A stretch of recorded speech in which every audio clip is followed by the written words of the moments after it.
Hey YouTube gang, welcome back. I wasn't gonna post today, but there's too much good stuff to talk about. So I just finished the run up Snow King. More about that in a minute, but I'm at the top and down Jackson Hole down there. And away in the background is the Tetons. Grand Teton right about there. So a little bit of clouds today, but another 80-degree day. Might be maybe the last of the 80s until next year. Looks like usually the third week of August things start to dip a little bit. We're looking like 70s from here on out, but just amazing running weather.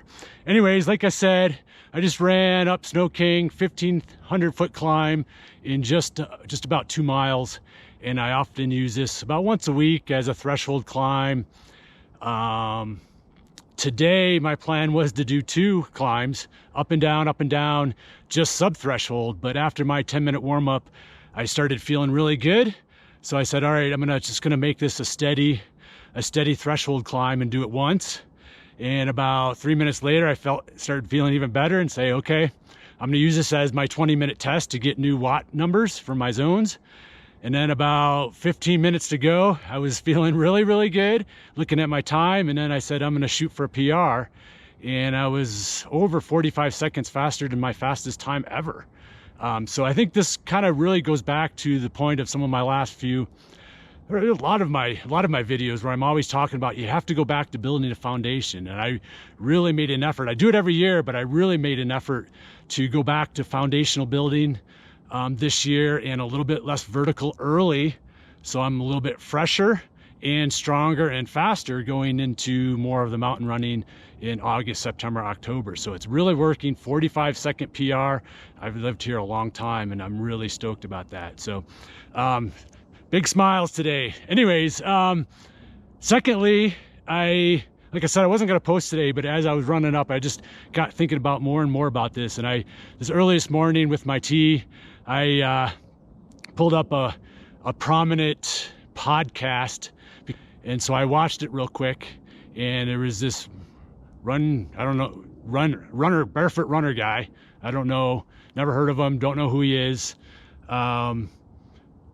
Anyways, he's promoting running, falling from the waist, using gravity as a way to have proper form, and that can't be further from the truth. And using my example of running up this steep grade, there's no way I can use gravity running up this grade. Granted, this is an extreme grade and it's not true real world running for most people and most of my running, but the point is, when we're using gravity to have good form, whenever there's gravity, we have to have a break or we're just going to keep falling. So what are you doing? Every time, if you're using gravity to run, you're braking.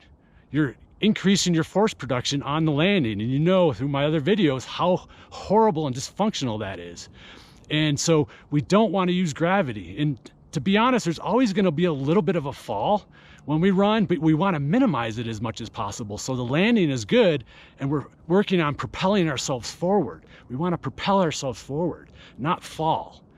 And that's why hills are so good. You're not falling, you're learning to have force production into the ground when you land to propel yourself forward. So you're running forward, not up and down or falling and stopping. Whenever there's a massive fall, there's going to be up and down and you're not going anywhere there. So don't use gravity, minimize it.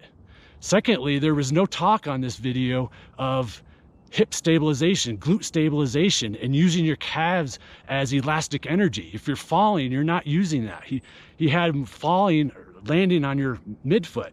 There's no elastic energy there. There's no propulsion forward. So it's very dysfunctional.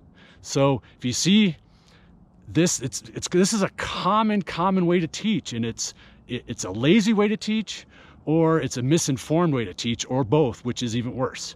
Okay, so practice the hills, practice what the mindset is for you to do what you need to do to propel yourself forward. Land forefoot to heel and propel yourself forward. Hills will teach you that. Practice it downhill. It's even harder downhill, but if you can get it downhill, you can get it anywhere. Okay. All right, that's my rant for today. I wasn't going to post, but I think it's a good one.